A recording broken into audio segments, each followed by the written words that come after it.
Greetings gastronauts, this is KeefCooks, I'm Keef, and today I'm going to do yet another Scottish recipe, Clootie Dumpling or Clootie Pudding.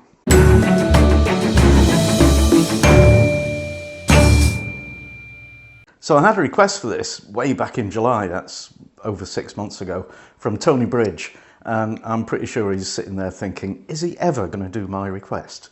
Well, I get round to them all eventually, probably. But I did tell you I wouldn't do it in the summer, I'd wait till winter. It's definitely winter now, so I'm doing it. Now, I've only heard of Clootie Dumpling through references in Terry Pratchett's wonderful Discworld books.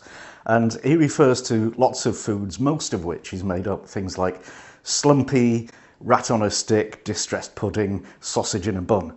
And I thought Clootie Dumpling was another of his made up things. But searching on the interwebs, it isn't. It's a centuries-old Scottish pudding, a precursor of the British Christmas pudding. And it looks really interesting and pretty easy, although it does take quite a lot of time to cook. So, let's do it. Right, ingredients for Clootie McDumpling. I've got 450 grams of plain flour, 200 grams each of sultanas and raisins, a tart apple, a cooking apple or a Granny Smith, not a sweet apple like a Golden Delicious, because they're horrible, despite the name. 150 grams of suet, 200 grams of caster sugar, a teaspoon of salt, a teaspoon of ground allspice, teaspoon of ground cinnamon, a half teaspoon of nutmeg, and a teaspoon of, I've forgotten what that is, and a teaspoon of ground ginger, 2 eggs, 3 teaspoons of black treacle or molasses, and 3 teaspoons of baking powder and 100 mils of milk, and a very large pan with water in it which needs to come to the boil. Right, we want to mix all the dry ingredients together, so I want my teaspoon of salt, 3 teaspoons of baking powder, I think this is baking soda in the States, I'm not sure, and the spices, the suet, and the sugar. I'll just give those a good old mix. Now we need to mix together the wet ingredients, so peel your apple and just grate it into the dried fruit. So there's my grated apple, and now I want the eggs. I know there's some smart asses can do that one-handed. I'm not one of them. Chuck in the milk. And the lovely sticky black treacle. Very sticky. Get in. Stir that all together. Now mix it with all the dry stuff. Now that is looking extremely dry, so I'm just going to add some water. And stir it in and just add enough water to make it all come together into a sticky lump, but it shouldn't be too runny. So there it is, mixed into a nice sticky, lumpy, gooey thing. And we get to the exciting bit, which is clootifying it. The word, the name of it, clootie, comes from the fact that it's cooked in a cloot, which apparently is Scottish for cloth. So I've got a piece of muslin cloth. You can use a tea towel or a clean pillowcase or anything really, as long as it's not fluffy and won't leave fibres stuck in your clootie pudding. So you want that. You want your massive pan of water boiling, and you want some string. This needs to be wet. So just squeeze it out a bit, and then you want a thin layer of flour,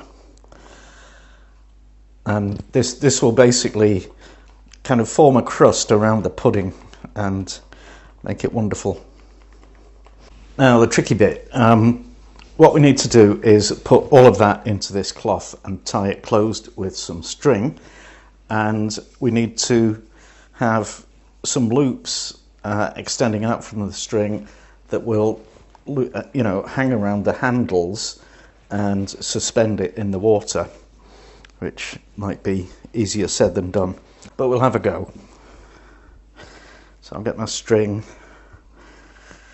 I think that'll be long enough. Double that up, and now pop all of this onto the cloth. Right, here we go.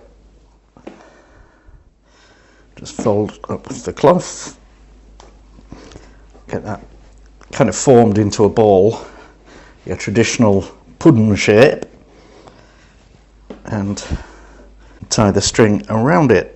Leave a little space for expansion because the pudding will grow as it cooks. Okay, and then that goes in the pan. I need to get this coming up to boiling again before I put it in. Okay, water's boiling. I've tied my cloth together and the loops on the end of the string, so let's just... Nope, that is not going to work because the handles are quite wide and I need more string to go around, so I think I'll have to retie this. Right, I still haven't got enough string there, but I reckon if I hold that, okay, with a wooden spoon and put the lid on,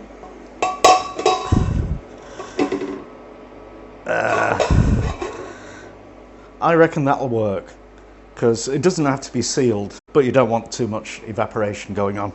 So you bring it to the boil and then turn it down and let it simmer for 4 hours, and check the water level from time to time to make sure you're not losing it. And I'm sorry, for the rest of this video I lost the audio recorder files, so it's just the microphone from the various cameras, which is a little bit grotty, but sorry about that. Right, it's actually had 4 hours, and because I was messing about with something else. So I reckon that's going to be cooked. So what we need to do is get it out of the pan, then we're going to unwrap it and stick it in the oven. You want your oven preheating to 160 degrees Celsius if it's a fan oven, or 180 if it isn't. Thank you. Right, here we go. Oh wow. Oh my goodness. This is really heavy. I'm sure this is heavier than the ingredients. Maybe it's absorbed a lot of water.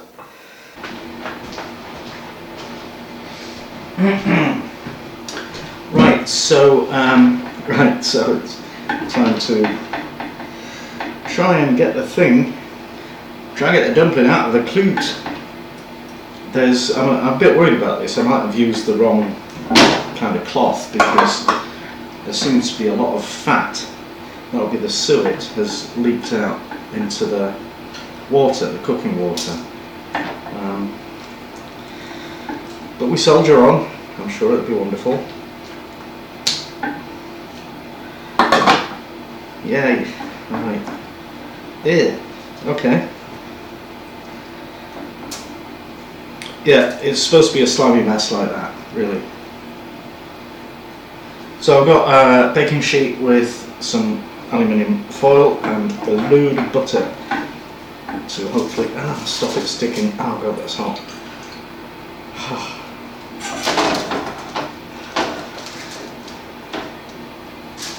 Wow. Ooh. Whoa. Hey. Hey. Hey, hey, hey.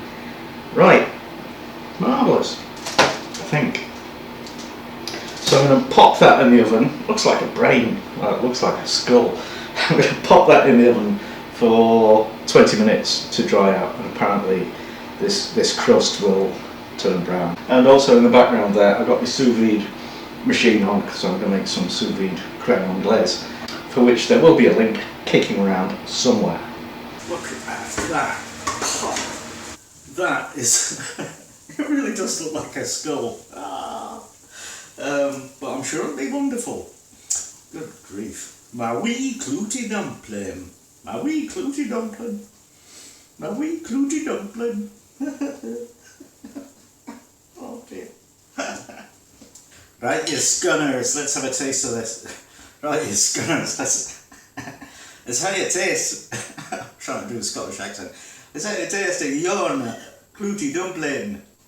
That's brilliant, isn't it? So I've got my Poncy creme anglaise and some of the crusty bit.